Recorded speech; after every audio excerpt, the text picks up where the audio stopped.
Sarcasm! Off the forward bow, Captain! There be a mighty load of sarcasm inbound! A mighty, mighty load! That is my very quiet way of warning you that, well, the reason I'm recording this today, rather than normally as I do, which is to extent after a live, so I make sure I cover some of the questions which came from live, but to make sure I answer them fully and properly, is because I'm trying to work through the sarcasm, so that when I'm doing the live, I do not come across as rude to the point of cruelty. There is a strong possibility of this, so this is a belated apology if my sarcasm does go too far. Admiral Kimmel, a failure of leadership. Now, I've put that title in there because it's a nice ambiguous title.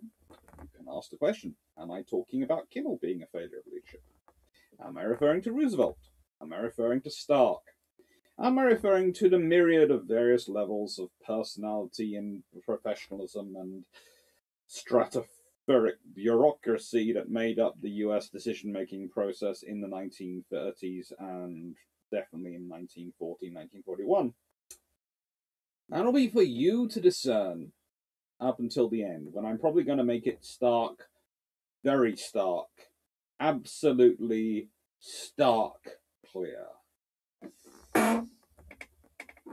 So, Admiral Husband Edward Kimmel.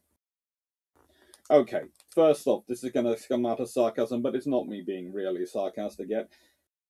Naming a guy husband? Was this his mom's attempt to go, right then, there is going to be nothing else going for him, but if I give him a name husband, at least, perhaps I can hope some girl is going to get the right idea about what I've trained him for. Everything else, no chance. But if I give him the name husband, it might just work. And he does get married and does have 3 kids. He serves in the US Navy for 38 years.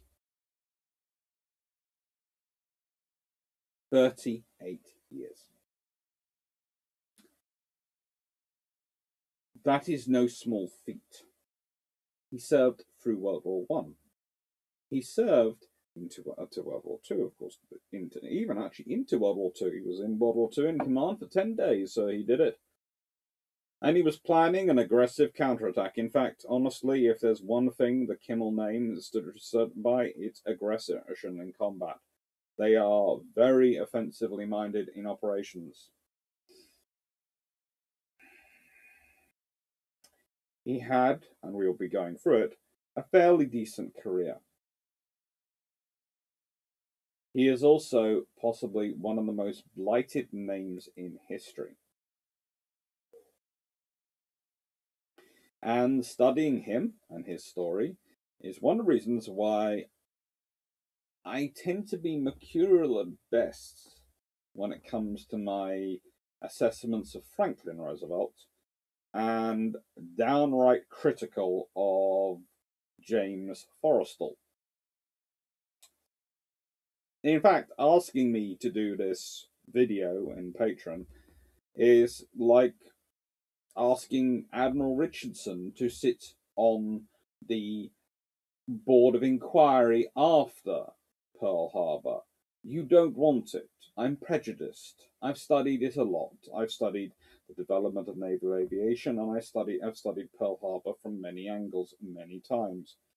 And honestly, my view has always been, if you stick your fleet, and if you make the strategic level decision to stick your fleet in the middle of a place which you can't defend, it ain't the fleet commander's fault that if anything happens to it. I would say it's a failure of diplomatic government and civil military relations. I would say it's a failure in terms of duty, if I was going to blame anyone with the title of, let's say, Chief of Staff or Chief Naval Officer, Chief of Naval Operations, that sort of level. Mainly for not resigning when their president or prime minister or whatever orders them to put the fleet there. But no. Why do I say he's got aggression baked in, and why does that come as no surprise? Well, let's consider his family. His father was Adm Kimmel, who served in both the Union and Confederate armies during the Civil War. Took part in the Battle of Bull Run on the Union side, then resigned his commission when he fought on the Confederate side. When the Confederates lost, in fear, moved to Mexico to be a civil engineer, and then would spend the rest of his life as a civil engineer in America and various other places. Interesting life story. One of only 4 officers who managed to serve on both sides in the Civil War. Brother-in-law was Thomas C. Kincaid, who was the commander of the 7th Fleet from November 1943 until 1946. Then we go on to command, of course, 16th Fleet. One of the most decorated and one of arguably the best naval officers of the US Navy in World War II. His son, Manning Marius Kimmel, died 1944, USN submarine service. He was very aggressive in his command, but that's what you wanted from your submarine officers. I do find it something somewhat tongue-in-cheek when people go, we're worried he might be too aggressive, he might be attacking the enemy too hard. And, when he gets sunk, this seems to be proof of it. I'm not sure. I put that into the same group of things as I do some of the assessments of Kimmel that come out after he's been relieved of command by people who were frankly should not have been in charge in their place. But we'll leave that to one side. What we do know, in fact, fairly sure about, is he survives the sinking. He's acting on sort of really high level intelligence. He's moving his submarine in to try and take out an enemy battleship. He gets caught. Life happens in submarines. Hits a mine. Survives, but before he can manage to make safety with guerrillas, gets captured. And it seems possible that what the Japanese did to him and what happened to him is he was in sort of response to American air attacks on their position. They had their prisoners of war dig a trench, jump into it, cover them with petrol, and set them alight. Probably have to put a note on this that this could be graphic. Anyway, Kimmel himself graduated from the US Naval Academy in 1904. This is what it looked like at the time. Looks fun, doesn't it? Was he the best student in the class? No. Was he the worst student in the class? No. He's about average. He's fairly decent. There is nothing wrong with being fairly decent. In fact, it's what you would prefer. It's going to sound strange, but the traditional repartee in the CV you hear of people is, I was top of my class, I was top of this, I was top of that. I always worry about people who are top of the class in everything. Because there are the ones who work really hard to be top of the class, but usually they aren't the top of class in everything. There's usually they have a weak spot. Usually they have something which they can't motivate themselves for, and you can therefore understand them. People who are on top of the class of everything usually tend to sort of either fall into a group. They're either the Sheldon Coopers of this world, in which case they're incredibly smart, but you're not quite sure if you sure their leadership capabilities. Or they are smart enough they find everything incredibly easy and therefore have very difficulty understanding people who find it more difficult. There are rare exceptions to those rules, and I am always glad when I meet a rare exception. The trouble is I don't meet many rare exceptions compared to the majority of them. He was a decent officer. And you can tell that because what does he get posted to? He gets posted to battleships, which at this point in the US Navy are incredibly important. This is the years of the Great White Fleet. This is what they're building up for. And he does the Great White Fleet on the USS Georgia. Yeah.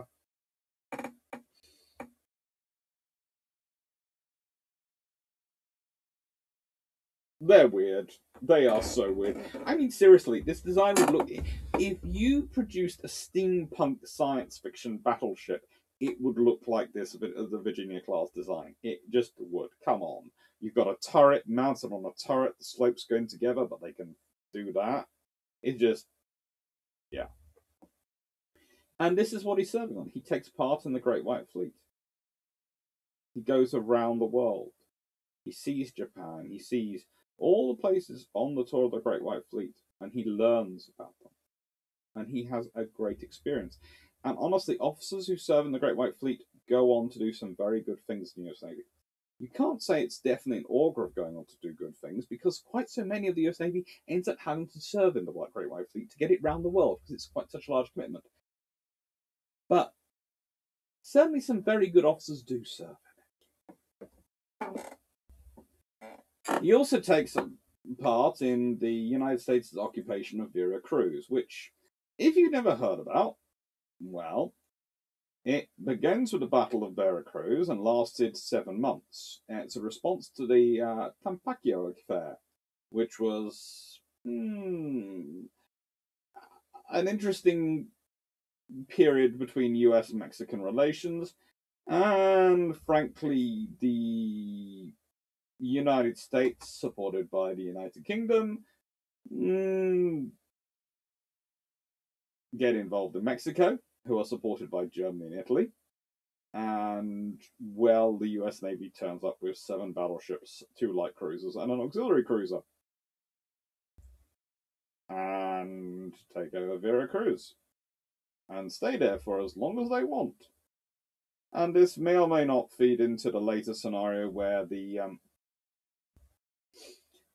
Germans offer the Mexicans military support if they want to invade America. That doesn't come out of nowhere.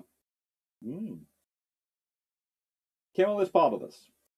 Kimmel is part of the fleet that's deployed here, and which is understandable, because he is, strange enough, he splits his time between destroyers and battleships. He doesn't really spend that much time in cruisers. Later, it's kind of funny, because later he gets command of the cruiser division, but he basically spends his life going from destroyers to battleships. He's either playing with torpedoes or playing with big guns. He doesn't seem to vary between the two.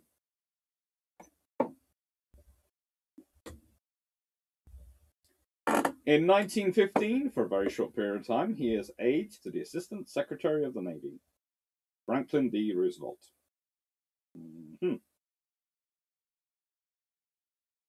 Now, this is possibly a good thing or a bad thing, because it means Roosevelt knows his name and trusts him to do what he asks him to do. Later, what he asks him to do is take the fall for him, but he doesn't ask him, he just drops him in it. But we'll leave that to one side. I'm in that kind of mood. But this is what Roosevelt looked like in 1915. It was a short-term posting because, well, Kimmel wanted back to what he first loved, and, well, he went as the gunnery officer with Battleship Division 9, aka 6th Battle Squadron of the Grand Fleet, to join the Grand Fleet. And was given the task of, you must make our gunnery to the level of the Royal Navy. And he did it. This is how good he is as a gunnery officer. He works with every single ship, and he works their gunnery to a fine level. 9th Division, when they arrive, have probably worse gunnery than the battlecruiser force, and that's saying something quite disturbing. By the time he's finished with them, they are one of the best performing squadrons gunnery-wise in the entire fleet.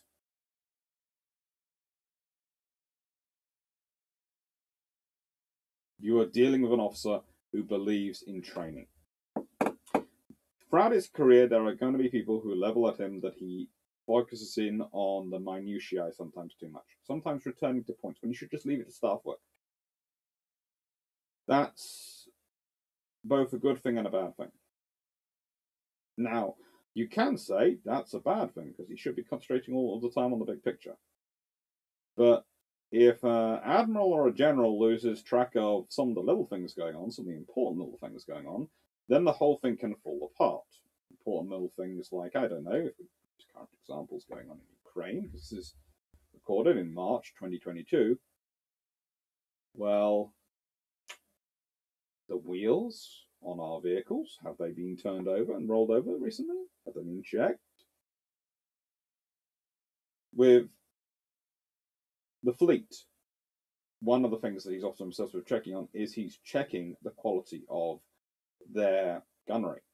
Interesting enough, admirals like Halsey and Ching Li think he does a very good job in terms of getting the fleet up, despite being denied to do a major fleet exercise, and certainly not a war problem, or fleet problem. He is just, he is doing the best he can within the limits of what he's being given to get the fleet ready for war. There is possibly an advantage that he doesn't realize that the Japanese are quite as close on their way to Hawaii as they were, because let's be honest, if he had, he'd have probably taken that finely honed instrument out to sea to try and engage them. In which case, the Japanese, which were far faster than his battle fleet, could have kept well away from his battle fleet, and the ship would have been sunk in the middle ocean, in which case he'd have lost a lot of lives. But when it comes to 6th Battle Squadron, you couldn't ask for a better officer, and he gets glowing praise. Post-World War, he becomes executive officer on the USS Arkansas, and he spends a good couple of years with her. This is her pictured in 1920, when he is aboard her, and she is recognized as one of the finest ships in the fleet. In fact, before Lee comes along, really, if there's an officer associated with great gunnery for his ships, it is Kimmel.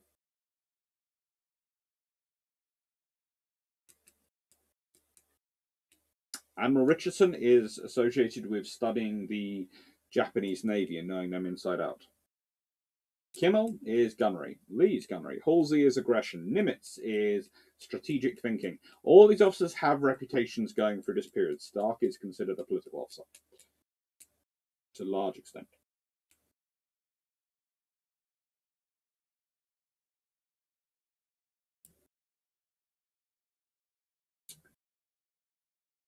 And that's what you're looking at.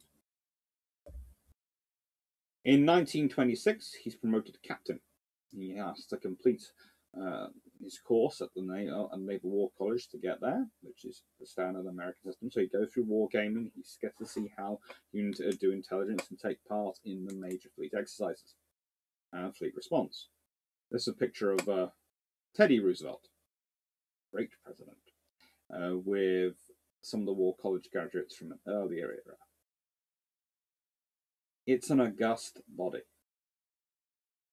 It's a major centre of diplomatic and theoretical development. And honestly, it's a place I dream of someday of visiting to give a lecture if they'd ever invite me. It's kind of like going down to visit and give a lecture at Dartmouth. It's a dream for naval historians to go to. Annapolis, Dartmouth. Used to be Greenwich before it became a university, but still, when I've given presentations at the Greenwich Museum, the Naval Museum there, Maritime Museum, yeah, that's been pretty darn cool. Every chance there's a conference there, I will pick that over everything else to apply for. Because there are some places you just want to go and present.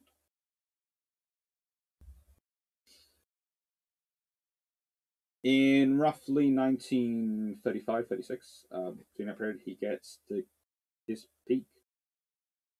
The dream for any gunnery officer, any officer who's that good as gunnery, he gets USS New York. Gets his own battleship. You can't beat that when you're a gunnery officer in those periods. There is nothing that's going to top that. Got a battleship. It's like today, if you've got a naval gunnery officer in the United States Navy, the ships they would really want to command, although I doubt they'll admit this, be the Zumwalts. They're big guns. And already people are trying to take that away from them and replace them with hypersonic missiles. Badly thought through hypersonic missile placing as well, but we'll leave that to one side. The battleship is the queen of everything they survey at this period. They are powerful beyond belief. And that's what he got to command. And he does it well. He is literally being promoted, and pretty much the whole way he's been promoted, he has had glowing references, and he is doing really well. He is never top of the class, but the bottom of the class. He is always very well appreciated and considered very well rounded and very good at the strategic thinking side of things. Even if he is slightly on the aggressive side, which probably explains why he goes from destroyers to battleships. He goes from something which you are supposed to be really aggressive in, to something which, if you're really aggressive in, has the armor to take it. Okay, so now we reach the bullet points. 1937, Kimmel became a Rear Admiral with command of Cruiser Division 7 and was sent on a diplomatic cruise to South America.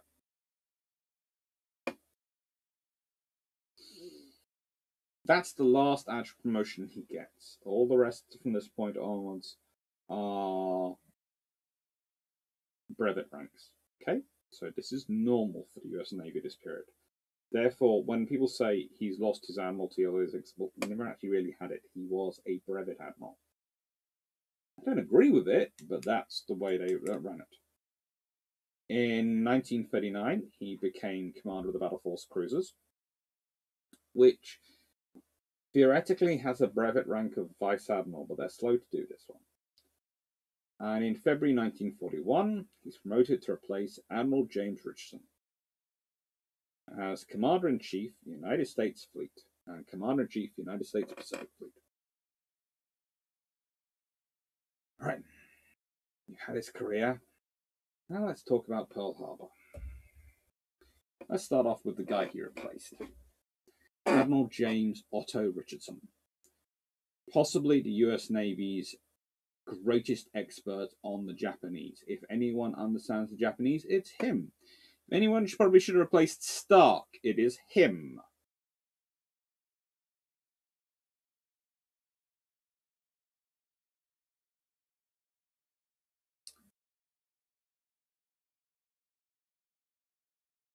Being made Commander-in-Chief of the US Fleet, CINCUS, in 1940 was probably one of the most sensible things the US Navy did, because if the Navy had an in-house expert on the Japanese military, it was Joe Richardson.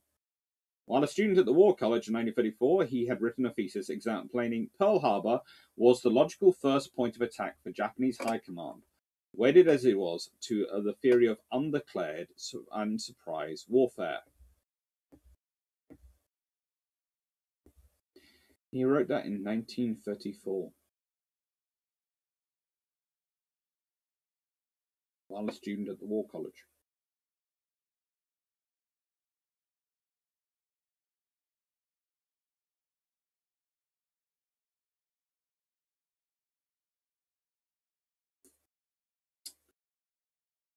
Fundamentally, he believed, and wrote in his own autobiography, in 1940, the policy-making branch of the government in foreign affairs, the President and Secretary of State, thought that stationing the fleet in Hawaii would restrain the Japanese. They did not ask their senior military advisors whether it would accomplish such an end. They imposed their decision upon them, using their experience as being Naval Secretary.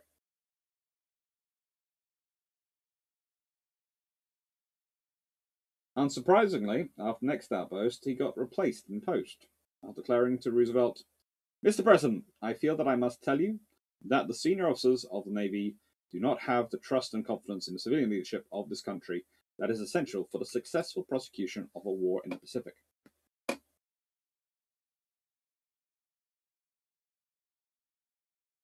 That's pretty stark, isn't it? The thing is, though, it shouldn't have been Richardson having to tell Roosevelt any of this. It should have been Stark. That is what Harold Stark was supposed to be doing. He is the Chief of Naval Operations.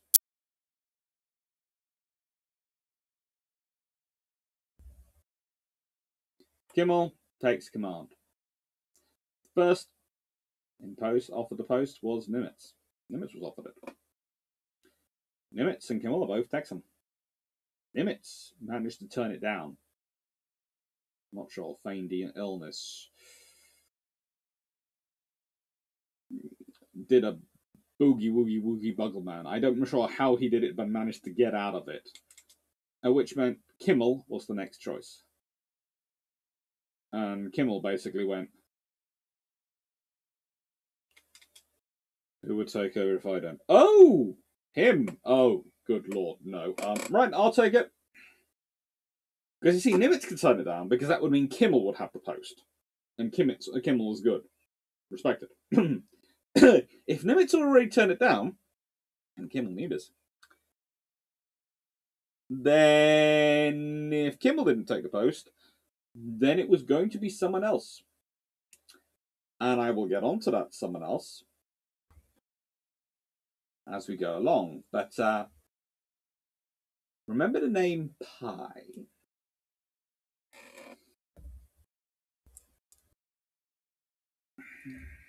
So, Pearl Harbor, the background. And I always like to put in this background. These are some of the reports which Richardson had filed when he was in charge. The location of the US fleet in Hawaiian waters would act as a deterrent to the Japanese only so long as his positioning did not appear to the Japanese as solely a bluff.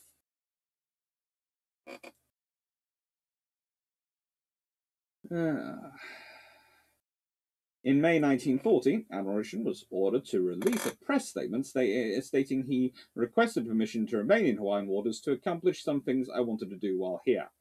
He was told to stay there for 2 weeks. Well, life didn't go that well. He'd made no such request, as both ammunition and targets were in short supply in Hawaii, so there was precious little he could do.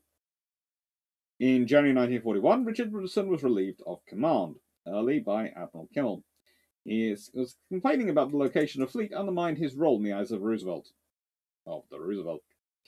Opinion. The presence of the fleet in Hawaii might influence a civilian political government, but that Japan had a military government which knew that the fleet was undermanned, unprepared for war, and had no training or auxiliary ships without which it could not undertake active operations. I further stated that they were more likely to make the Japanese feel that we meant business if a train were assembled and the fleet returned to the Pacific coast, the complement filled, the ships docked and fully supplied with ammunition, provisions, stores, and fuel, and then stripped for war operations.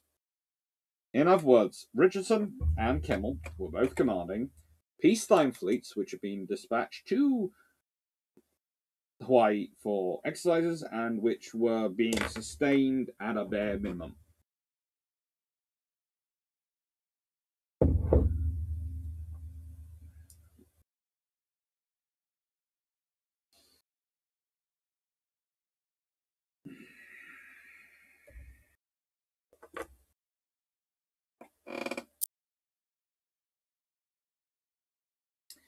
Leadership style, micromanager or just right for the job? Well, that's an interesting question. That is a question we have to consider. On the 18th of February 1941, he wrote, I feel that a surprise attack, submarine, air, or combined, on Pearl Harbor is a possibility. And we're taking immediate practical steps to minimize the damage inflicted and to ensure that the attacking force will pay. What did he mean by these immediate practical steps? And why was he, continuing accused of micromanaging? Well, he's probably accused of micromanaging because about half his force seemed to fundamentally believe, and this started at the top with an admiral declaring that even on the 6th of December 1941, the Japanese will not go to war with the United States. We are too big, too powerful, too strong. Cute. He's basically having to micromanage to get anything done. He's having to work with their intelligence. He's having to rely purely on entirely on the reconnaissance assets he has available, on the intelligence assets he has available, information he's getting. He is consistently dealing with issues of intelligence only being sent up from him. He doesn't get any of the higher level intelligence which Washington might get access. Doesn't really flow down to him. It seems to all be stopped by Stark and stopping that sort of area. In many ways, Roosevelt and Stark seem to not want to pass it on because, wow, it might cause trouble. It might cause him to do what Richardson did. Richardson didn't need that intelligence because Richardson understood the Japanese enough he could fill in his blanks himself. Kimmel wasn't a career Japan specialist. Kimmel was a career warfighting officer. These are my warships. What will I do? It still doesn't make him a problem in command. Doesn't make him a bad commander. It means there's a difference. It means that whereas Richardson can fill in the blanks and starts attacking people and arguing with them, Kimmel doesn't fill in the blanks. So there are blanks. So he's making the best decisions on what the information he has available and what he doesn't know. He's trying his best to prepare for as best he can with the knowledge he has. He's not necessarily making the wrong decisions. He's making the right decisions based on the information he has available. And that is always how you must judge officers. You cannot judge them by what we know now, what we know in hindsight, what we know with 20/20 vision. You have to judge them by what they have available.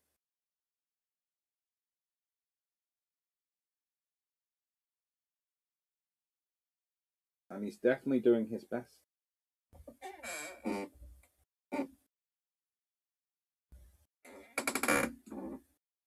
So here is the first problem for evaluating Kimmel and his commands.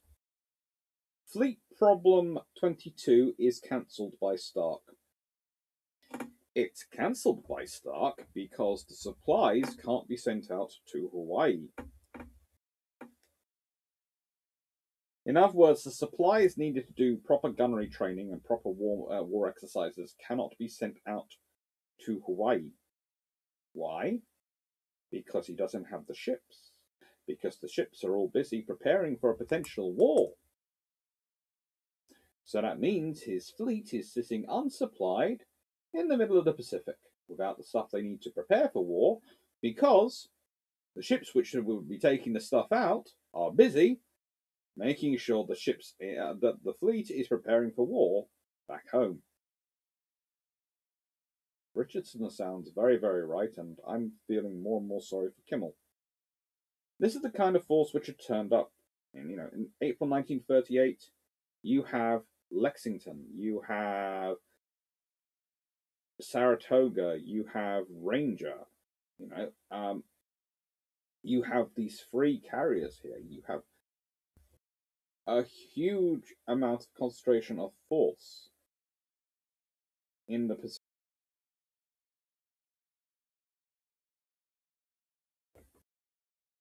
I have a personal suspicion that Kimmel is keeping as many ships out of Pearl Harbor as he can fuel and support to be out of Pearl Harbor at any one time. When you start to look at the fleets, you start to look at the operations, what they're doing, there is no coincidence the carriers are out. He is constantly coming up with reasons to get ships out of Pearl Harbor. He's trying to keep them as far away from Pearl Harbor as he can. Unfortunately, he doesn't have the fuel necessary to keep the battleships out of Pearl Harbor.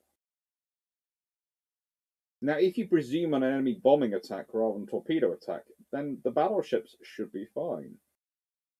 Okay, bombs, as has happened, high-level bombing, etc. Yes, if they're moving, they're safer, but they can theoretically survive the kind of light bombs which single-engine aircraft tend to carry. If you're thinking and looking at what the experience of World War II has been so far in the Mediterranean, etc. Torpedoes are the big threat to battleships and large ships.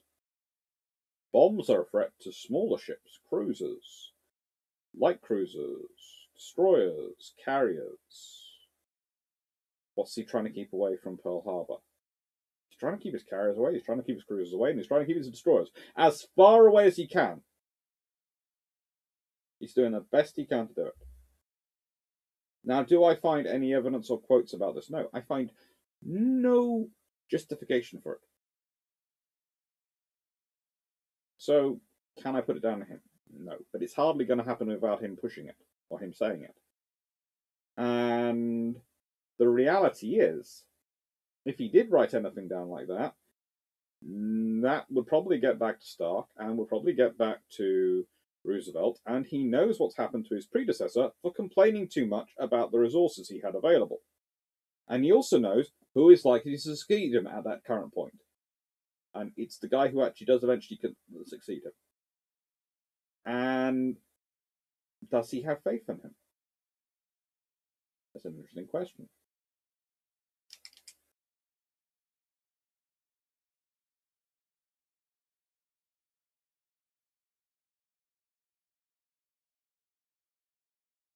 The point is, Kimmel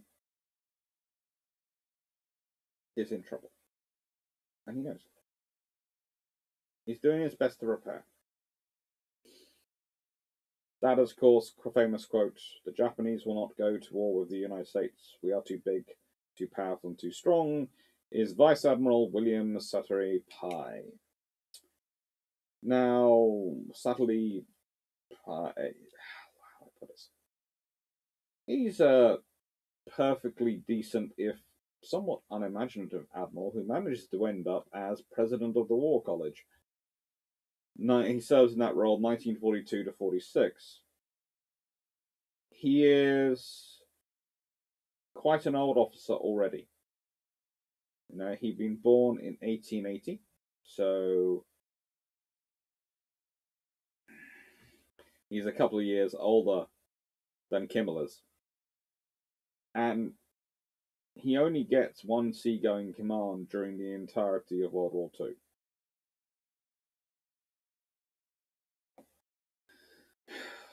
Do I consider that quite a realistic assessment of him? Not particularly. Remember, there are people in Ukraine, etc., who have been saying Russia's not going to invade, Russia's not going to invade, to try and de-escalate it. However, that phrasing doesn't suggest de-escalation to me. That suggests reassurance to his own people. But again, it's part of the things which Kimmel's have to deal with while he's there. He has to deal with the reality that people are not as motivated as he is to think that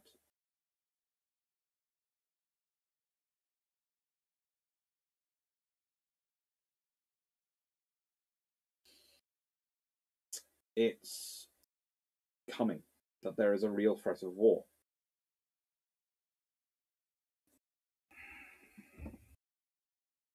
Preparing for war is always a difficult one. You have to, both at the same point, strengthen your forces, but also try not to cause precipitous action before you're ready.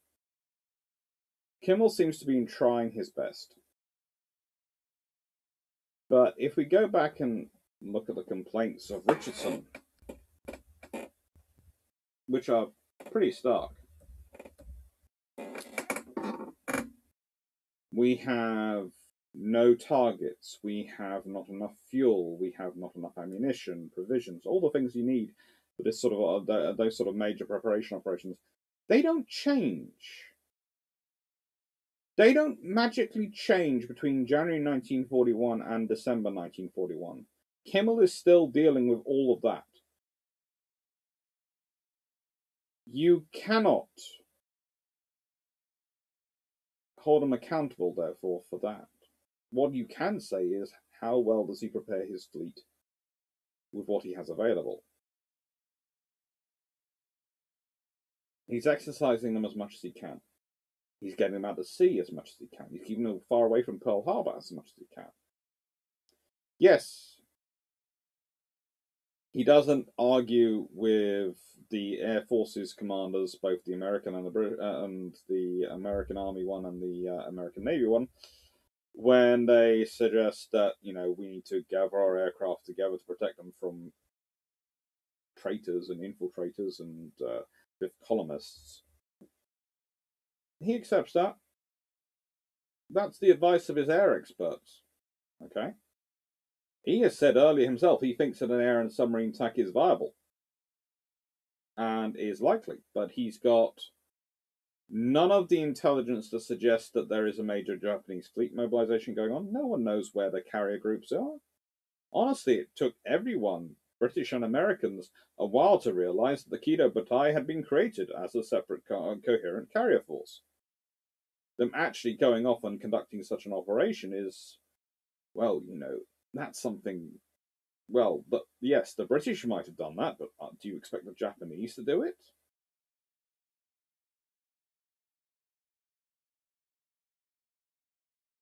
That's the information he's getting from above.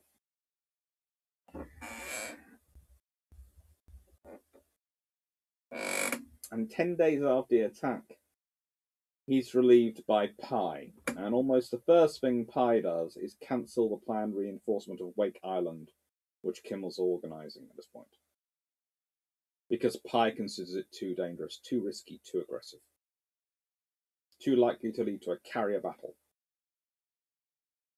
So Kimmel was trying to reinforce Wake Island with what he had available. Pi leaves Wake Island, well, happy. And I can understand both sides to an extent. I really can. But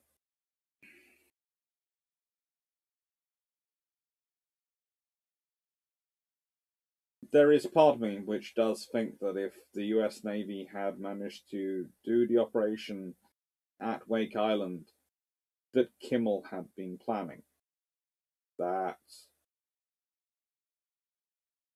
the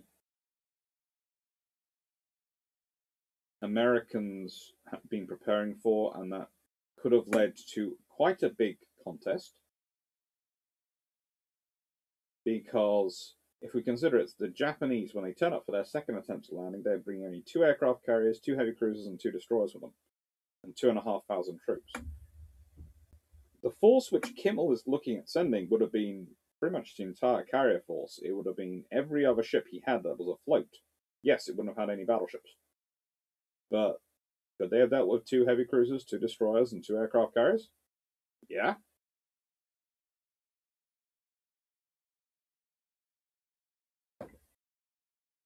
If his force had gone there and had taken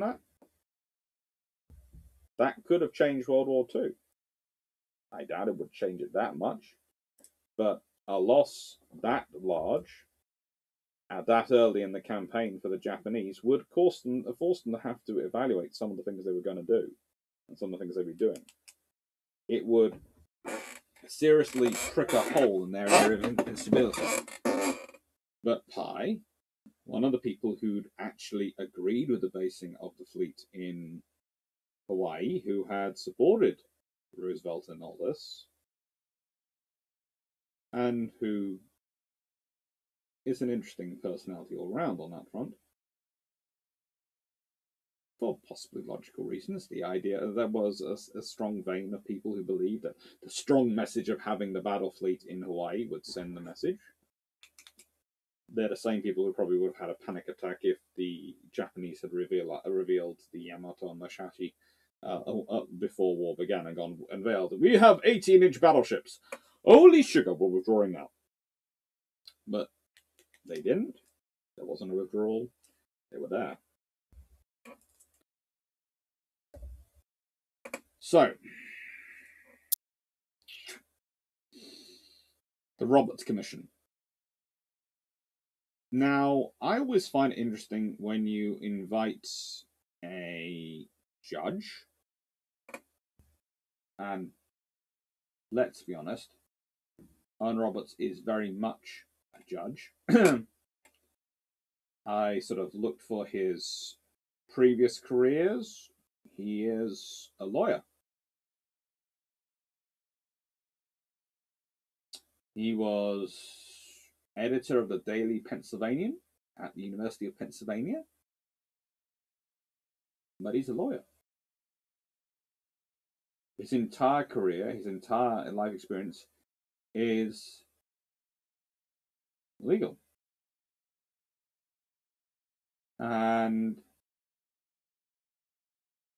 he is also the person whose key votes, despite being appointed by Hoover and being a Republican, were critical to holding up Franklin Roosevelt's New Deal legislation at several points.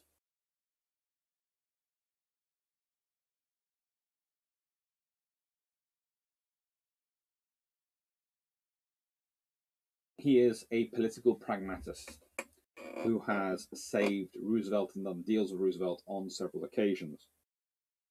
So he's put in charge of the commission to investigate the attack on Pearl Harbor.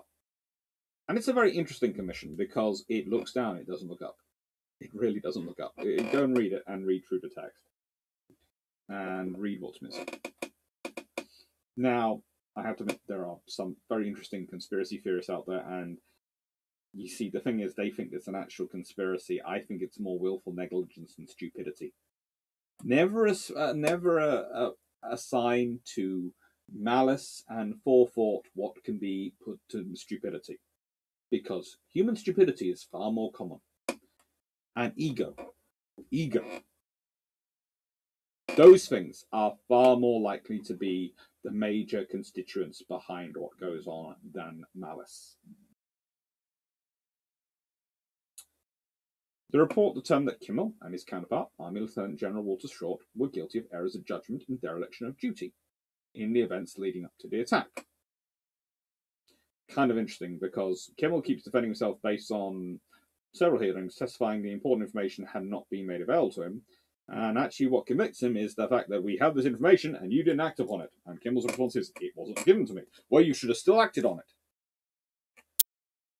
I can understand Kimmel's confusion. I would also be having confusion at this point. But it exonerates their subordinates and ignores completely anything above them. However, that doesn't go far enough for some in the government, the US government. No. There's still questions about Roosevelt. Still questions about interference. Humanity. So, unfortunately for the Navy, Secretary Knox dies. Fairly decent Secretary of Navy, and someone who had been trying to let bygones be bygones, and this little problem shuffle off its mortal coil somewhere else. Peacefully. Unfortunately, James Forrestal was not so inclined.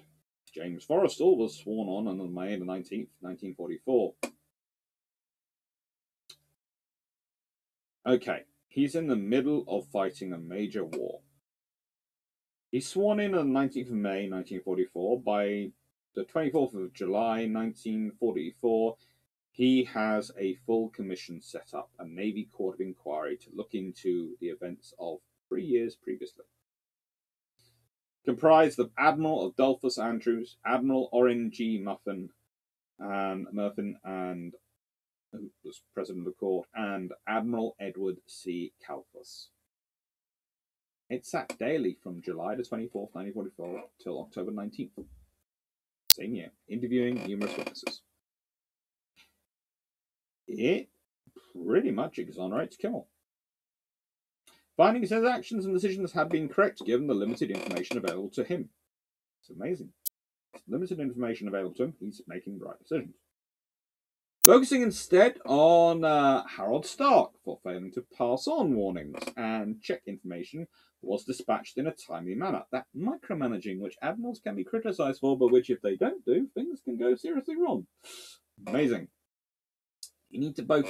It's one of the things as an admiral. You need to balance both taking a step back and taking a strategic view, and micromanaging and checking that the actual processes which your subordinate commanders depend on happens.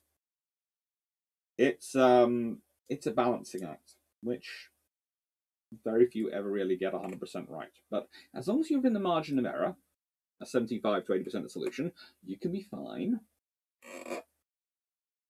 The court's findings were sealed as they revealed the cryptography successes against the IJN codes.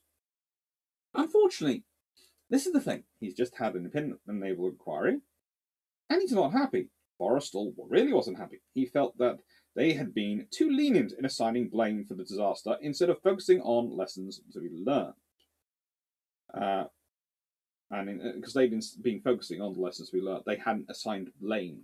And so he would conclude that the officers failed to demonstrate the superior judgment necessary for exercising command commensurate with their rank and their assigned duties. I don't know, maybe they failed to be Jedis. They didn't have the Force. They didn't go,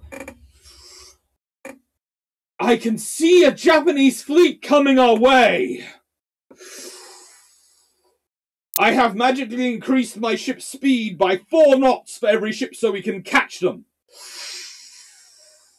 I have produced an entire Essex swarm, and now we will go and attack them.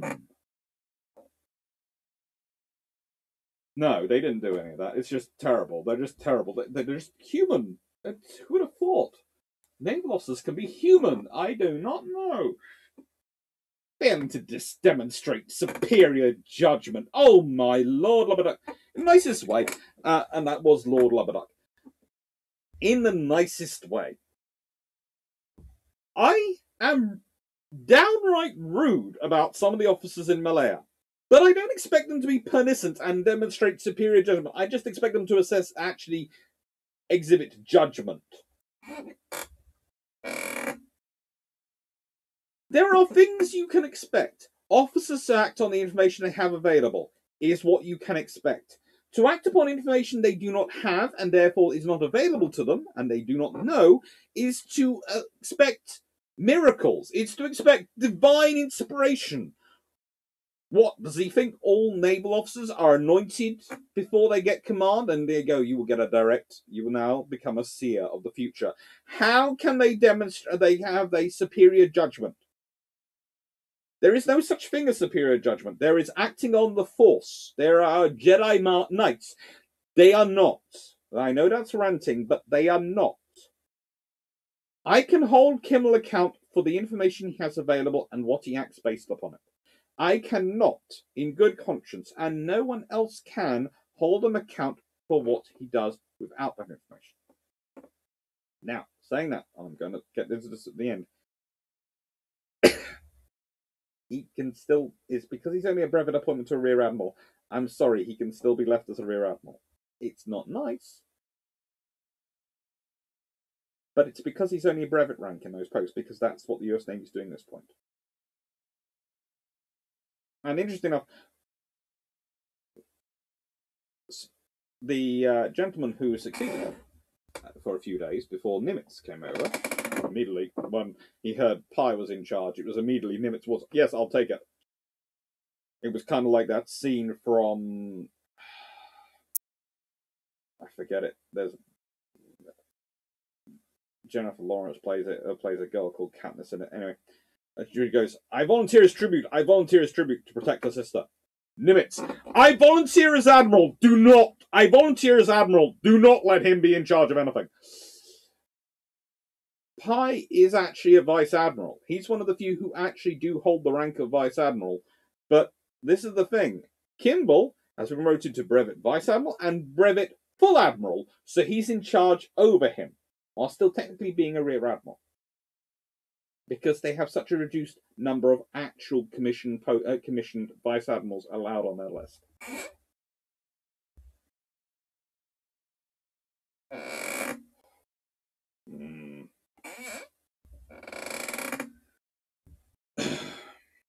This is an interesting article I found, because I haven't managed to get a copy of Richardson's autobiography yet. It's on my list of things to buy. It's supposed to be winding its way to me as we speak, but I've had it on order for a month and it still hasn't arrived yet.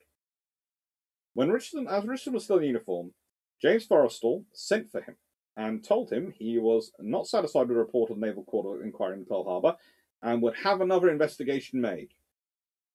This is the most stupid thing Forrestal could do. And Richardson was that. He stated that he would like to have me undertake the investigation for him. The reason Forrestal's picking him is because Richardson is the Japan specialist, is the completely uncontested specialist in the Japanese Navy in the senior ranks of the US Navy. He is considered the best of the best. Yes, the guy who was relieved of post because he was disagreeing with Roosevelt. Considered the best of the best. So good that Forrestal wants him to do the inquiry. Said, Mr. Secretary, I am sorry, but I am not available for such an assignment because I am prejudiced and I believe that no prejudiced officer should undertake the inquiry. Forrestal asked him what he meant. Richardson responded, I'm prejudiced because I believe that any fair and complete investigation will result in placing a part of the blame for the success of the attack upon the President. Secretary Forrestal dropped the matter like a hot potato, and Richardson had no role in any Pearl Harbor inquiry.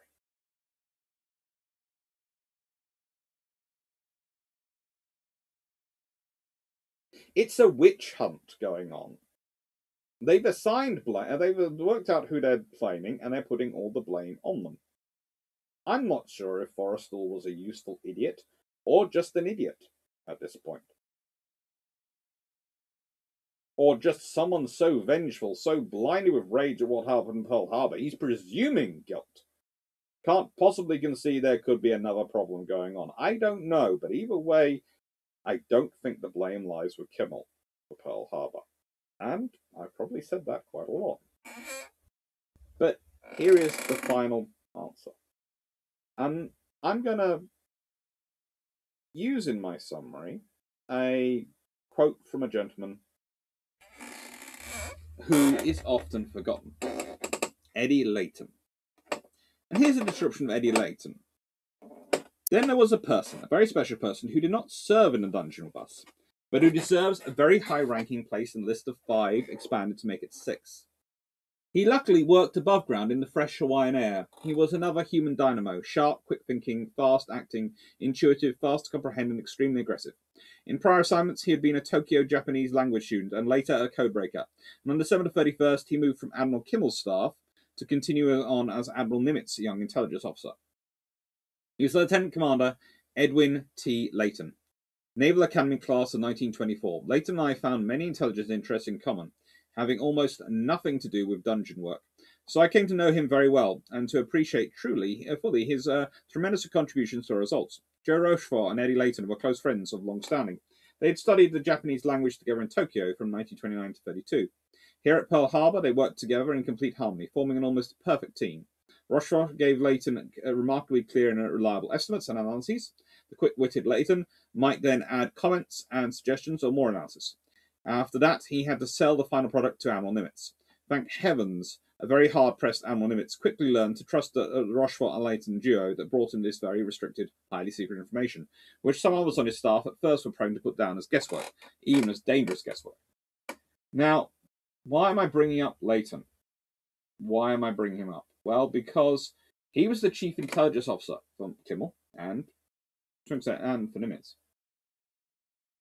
And he supported Kimmel, specifically stating that the information had not been sent.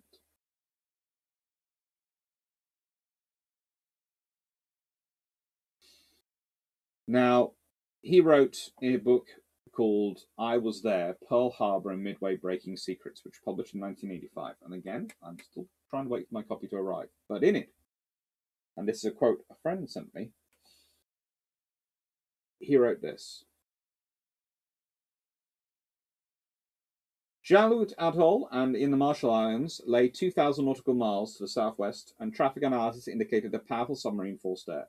It was also thought at least one carrier division was making for Japanese bases in the Marshalls, and further reconnaissance was ordered to settle a difference in analysis.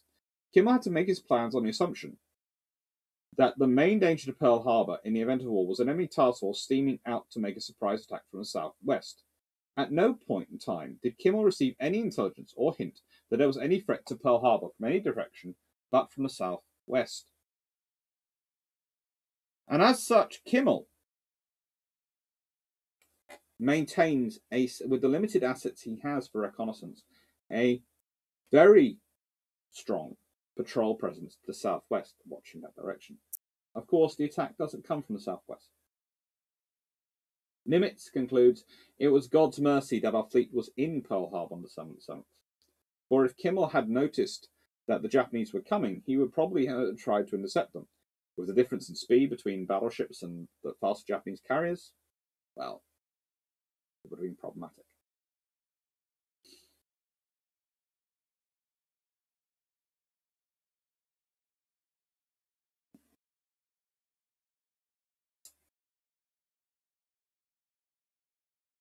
Kimmel does not deserve the way he's treated by history.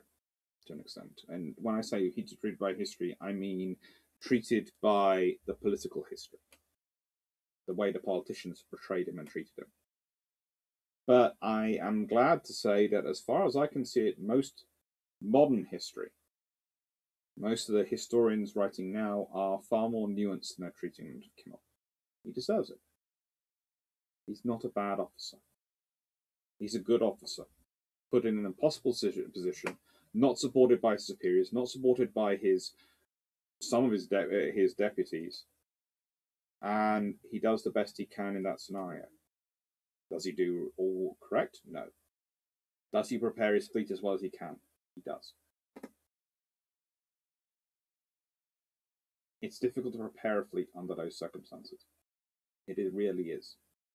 There's only so much time you have, and there's only so much resources you have available, and he doesn't have a lot. But I will say this. One of the other reasons it's difficult to evaluate how well he prepared the fleet is because so much of that fleet goes down at Pearl Harbor. He'd worked with those battleships. He'd worked with those crews. And the ships that go down mean there aren't ships to go out. And without ships to go out, without the fuel to go out, they don't get to sea service. But also that means the crews are broken up.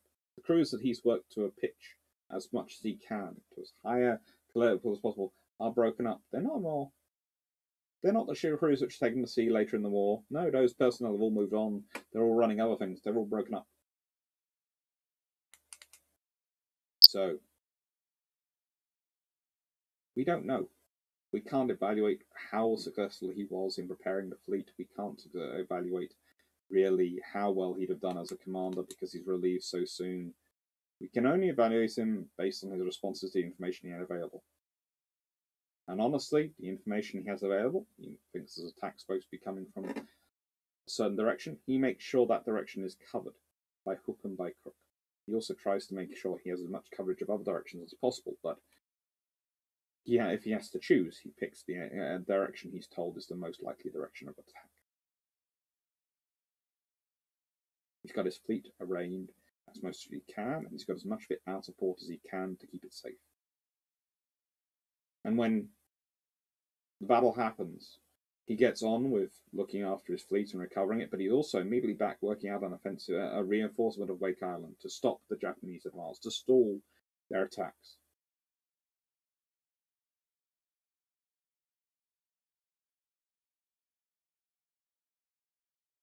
If anyone's stabbed in the back, it's Kimmel. He is sacrificed to save politicians, and he's sacrificed by admirals who really weren't up to the task. But he's sacrificed to save politicians. Alright, what have we got coming up? Well, we have got ARA La Argentina next week. It's the last week of March. Ooh. And we have York, Exeter, and Canaris class coming up in April. That'll be fun. Yeah. It's going to be good. We have a lot of good history coming up. I'm looking forward to it. And again, thank you to everyone for your support. Thank you to everyone for sharing and liking videos. Thank you for the those who contributed to Hide Fund. And I hope to see see as many of you can in Canada when we're out there. Take care. Have a nice day, and